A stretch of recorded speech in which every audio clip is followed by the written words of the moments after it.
Welcome, my dear friends. Today, our topic is reflection of light by plane surfaces. To understand this one, in my description, I have given you a link. Just you have to watch that one. You can easily understand. You can easily answer these bits. So, till now, if you are not subscribed, immediately you can subscribe. So, welcome to our first topic, that is reflection of light by plane surfaces. The first bit is the center of sphere to which a spherical mirror belongs to is called. Just I am using the card. By using this card, I would like to explain the answers. So this is the total sphere. From the sphere, we are taking this curved surface. That means the center we are calling as a center of curvature. That means answer is center of curvature. Center of curvature. And the geometric center of the mirror is the geometric center. So this is a mirror. For the mirror, the geometric center is P. That means pole. The line which passes through the center of curvature and pole. This is the line. This is the line passing from the pole and also the center of curvature. This we are calling as a principal axis. Principal axis. Okay. And the rays which are parallel to the principal axis of a concave mirror on reflection meet at. So this is the concave mirror. For the concave mirror, the ray parallel to the principal axis, or this is a ray. After reflection, it is going like this. This is another ray.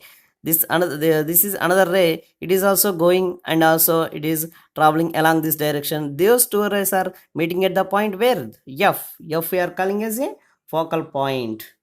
That point is called as a focal point. This one also called as focus.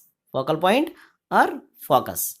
After that, the distance between the pole and center of curvature. The distance between the pole and center of curvature, that is we are calling as a radius of curvature. That means the answer is radius of curvature. I think you are understanding. The distance between the pole and focus. Pole and focus. We are calling that one as a focal length. And the relation between the focal length, that means F, and radius of curvature. Suppose if you observe here, that is R equals to 2F. R equals to 2F. That means R equals to 2F, or F equals to R by 2. Okay. The relation between the angle of incidence. So as we know that whenever angle of incidence is equal to the angle of reflection, then only we can get the that is the first law of reflection. That is angle of incidence equals to angle of reflection. Okay. Yeah. Light selects the least time path to travel between 2 points. This principle was stated by Pierre de Fermat. So actually, suppose if you want to go anywhere, there are so many paths are there. Which path we are choosing? So the least path, that means the small distance we are choosing. So same like that, the light is also chooses always a least time to travel. That was explained by Pierre de Fermat.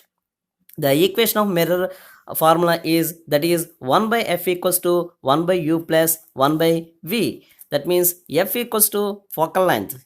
Small f equals to focal length. U equals to object distance. Object distance we are taking from the object to the pole. Object to the pole. That is object distance. And suppose if the image is formed here, the distance between the image to the pole we are taking as a image distance. That means this is the relation between the object distance and image distance and also the focal length. Next one is, if an object is placed at C on the principal axis in front of a concave mirror, the position of the image is where the image is formed. Suppose if we are placing the object at the C, this is a concave mirror. This is a concave mirror.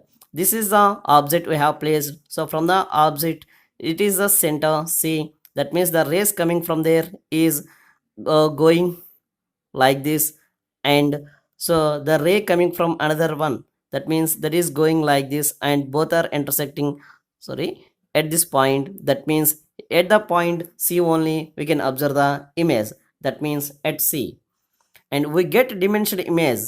with a concave mirror when the object is placed. Suppose if you place this object beyond the sea, we can observe the diminished image. That means small size of the image.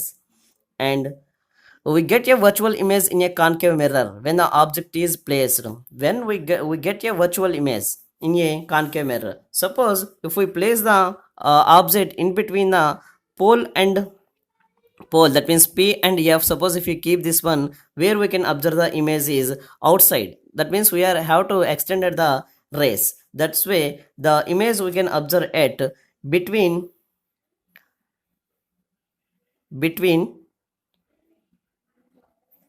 pole and focus.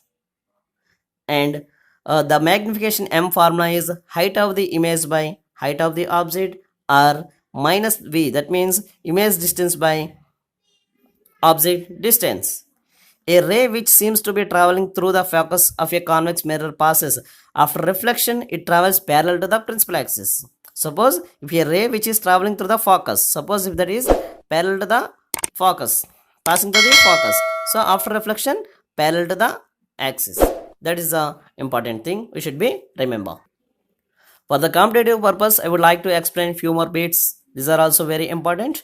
In the pinhole camera, if hole is big, we get. So in the pinhole camera, what it explains us is the light propagates in a straight direction. So there, suppose if we increase the size of the pinhole camera, automatically hole. So if we increase, we can get the blurred image. We can get the blurred image. Concave mirror focus parallel to sun rays at the focal point.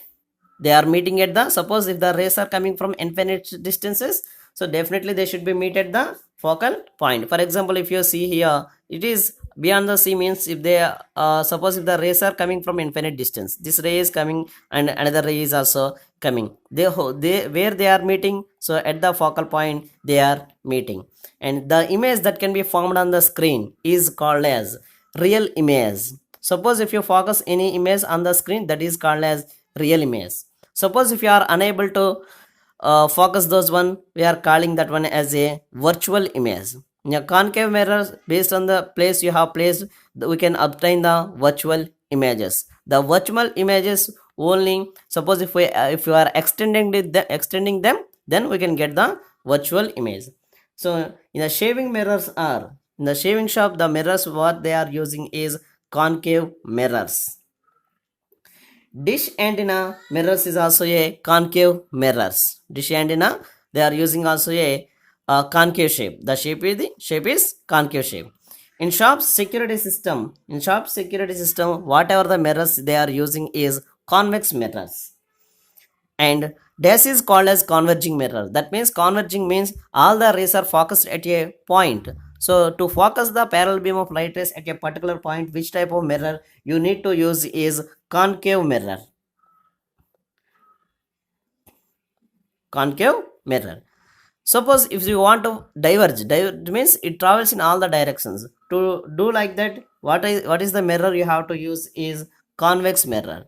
Suppose if we're using the convex mirror, the rays are diverging, they are traveling in all the directions. Mirrors used in solar cookers is also a parabolic shape. Those are parabolic. Yeah, the mirror which can form a magnified image of an object. Suppose if you want to magnify, that means increase the size of the image, that regarding that one, what is the mirror we have to use is concave mirror. So this concave mirror gives us enlarged image. The focal length of a spherical mirror of radius of curvature is 30 centimeters. That means R is given for us, so we have to calculate the F. What is the relation between these? R equals to 2F. That means F equals to R by 2. That means R equals to 30, given 30 by 2. Therefore, focal length F equals to 15 centimeters. 15 centimeters.